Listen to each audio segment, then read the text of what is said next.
Okay, so if we look at what's actually happened with inflation over the period that you're going to study, you can see that generally, for the most part, prices are rising. So that's the 0% inflation line, and I'm marking there in on the left.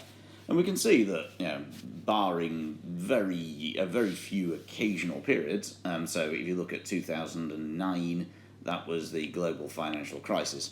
There we have negative inflation, so prices are falling. But for all the rest of the time, prices are going up pretty much. Well, they are going up every year.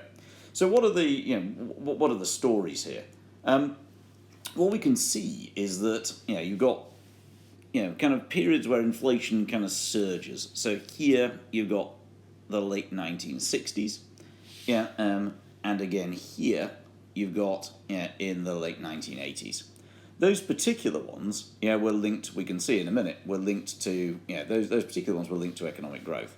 So if we turn here, we can see that again the late 1960s. We get this very rapid period of economic growth, running through the 1960s, early 1970s, and again, and again here, in the late 1980s, very rapid growth. That was the Lawson boom. Nigel Lawson, who was Chancellor of the Exchequer at the time, he thought it was going to be safe to allow demand to expand. Likewise, again in the late 1960s, there's a rapid expansion of demand using both fiscal policy, so taxes and government spending, cuts in taxes and increasing government spending, and cuts in interest rates. Same in both periods. So again, in beer and glass terms, what's happening is the glass might be expanding a little bit, perhaps, but the beer is expanding far faster, spilling over the top, and we end up with inflation. The other period where you got inflation is the 1970s. You have massive amounts of inflation here and here. So kind of 1973-4, kind of 1979-80.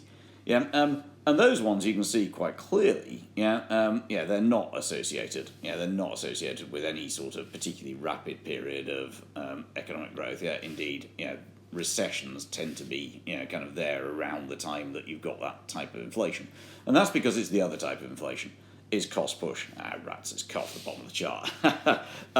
This is 1973-74. And what we can see, is that the price of oil basically triples. And that's kind of 1979-1980. And again, the price of oil, basically doubles. So you've got these massive increases, huge increases in the price of oil, that then feed through into cost push inflation. So here we see cost push inflation.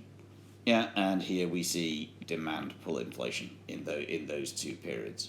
And this, by the time Thatcher comes into power in 1979, 1980, 1979 is the election, inflation is over 20%. And at that stage, there's, this period here marks a radical change, in, the way economics is done, towards a much greater focus on the supply side, increasing competition, reducing the power of trade unions, which eventually results in the kind of low inflation environment that we see today.